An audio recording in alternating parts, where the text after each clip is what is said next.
சுமார் 400 டன் எடையுள்ள ஒரு விமானம் மணிக்கு சுமார் 900 கிலோமீட்டர் வேகத்தில் மேகங்களுக்கு நடுவில் சீறி பாயுதுன்னா அதுக்கு காரணம் அதோட இன்ஜின் தான். அதை பற்றி தான் இந்த வீடியோவில் பார்க்க போகிறோம். எஸ்பெஷலி பஸ்ஸஞ்சர் ஏர்கிராஃப்டில் யூஸ் பண்ணுற டர்போஃபேன் இன்ஜினுக்குள்ளே அப்படி என்னதான் நடக்குது, இதோட அறிவியல் என்ன, இதையெல்லாம் எளிமையாக இந்த வீடியோவில் பார்க்கலாம். வாங்க ஒரு புதிய கோணத்தில் அறிவியலை புரிஞ்சுப்போம். இதோட அடிப்படை தத்துவம் ரொம்பவே சிம்பிள். நியூட்டனோட 3வது விதிப்படி ஒவ்வொரு விசைக்கும் சமமான எதிர்விசை உண்டு. Every action has an equal and opposite reaction. இந்த இன்ஜின் காற்றை வேகமாக பின்னோக்கி தள்ளுது. அதோட விளைவா விமானம் முன்னோக்கி உந்தப்படுது. இந்த விசையை தான் நம்ம த்ரஸ்ட் அப்படின்னு சொல்கிறோம். நம்ம பார்க்குற நிறைய கமர்ஷியல் பிளேன்ஸில் இந்த டர்போஃபேன் இன்ஜின் தான் மெயின் ரோல் பண்ணுது. இதோட மெயின் ஹைலைட்டே அந்த முன்னாடி இருக்கிற பெரிய ஃபேன் தான். இப்போது இந்த இன்ஜினோட செயல்பாட்டை ஒரு 5 ஸ்டெப்ஸில் ரொம்ப சிம்பிளாக புரிஞ்சுக்க போகிறோம். வாங்க பார்க்கலாம். முதல் நிலை, த ஃபேன். இந்த பிரம்மாண்டமான ஃபேன் ஒரே ஒரு வினாடியில் பல்லாயிரக்கணக்கான கிலோ காற்றை உள்ளிழுக்குது. ஆனால் ஒரு சுவாரஸ்யமான விஷயம் என்னென்னா, இந்த காற்றுல 75-80% இன்ஜினுக்குள்ளே போகாது. அப்படியே வெளிப்புறமாக போய் பின்னாடி தள்ளப்படும். இதை தான் நம்ம பைபாஸ் ஏர் அப்படின்னு சொல்கிறோம். இந்த பைபாஸ் ஏர் தான் அதிகப்படியான ட்ரஸ்ட்டையும் குறைவான சத்தத்தையும் கொடுத்து எரிபொருளை மிச்சப்படுத்தவும் உதவுது. உள்ள நுழையிற அந்த மீதி காற்று அடுத்து வருது கம்ப்ரஸர் பகுதிக்கு. இங்கே வரிசையாக இருக்கிற பல சுழல் பிளேடுகள், ரோட்டேட்டிங் பிளேட்ஸ், அந்த காற்றை பயங்கரமான அழுத்தத்தில் சுருக்குது. சொல்லப்போனால் காற்றோட அழுத்தம் 25-40 மடங்கு வரைக்கும் அதிகமாகும்.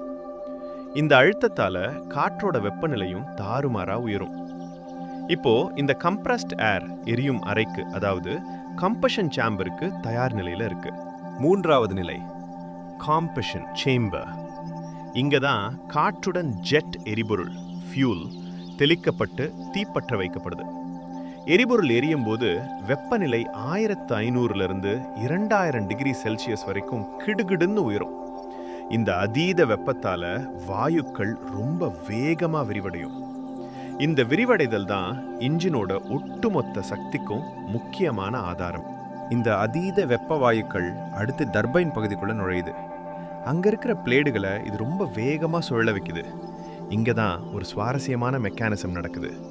ஒரு மெல்லிய தண்டு, அதாவது ஷாஃப்ட் மூலமா இந்த டர்பைன் அப்படியே முன்னாடி இருக்கிற ஃபேன் மற்றும் கம்ப்ரஸரோட இணைக்கப்பட்டிருக்கு.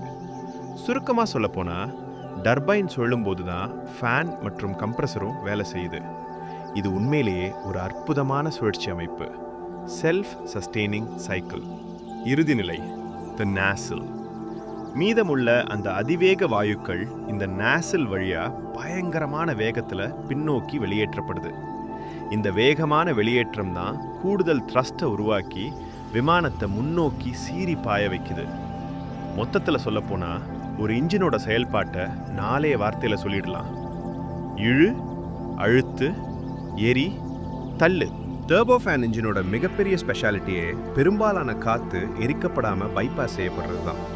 இதனால தான் சத்தம் குறையுது, மைலேஜ் அதிகமாகுது, அதே நேரம் ட்ரஸ்ட்டும் ரொம்ப எஃபிஷியண்ட்டாக கிடைக்குது. சொல்லப்போனால் ஒரு பெரிய டர்போஃபேன் இன்ஜின் ஒரே ஒரு செகண்டில் ஒரு பெரிய அமெரிக்கன் ஃபுட்பால் ஸ்டேடியம் முழுக்க இருக்கிற காற்றை அப்படியே உள்ள இழுக்கிற அளவுக்கு அசுர விசை கொண்டது.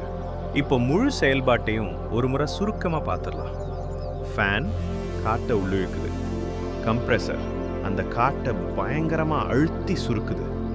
கம்பஸ்டர் எரிபொருளை சேர்த்து வெப்பத்தை உருவாக்குது. டர்பைன் இந்த வெப்ப வாயுவால் சுழன்று ஃபேனுக்கு சக்தியை கொடுக்குது. நாசில் வாயுக்களை அதிவேகமாக வெளியேற்றி த்ரஸ்ட்டை உருவாக்குது.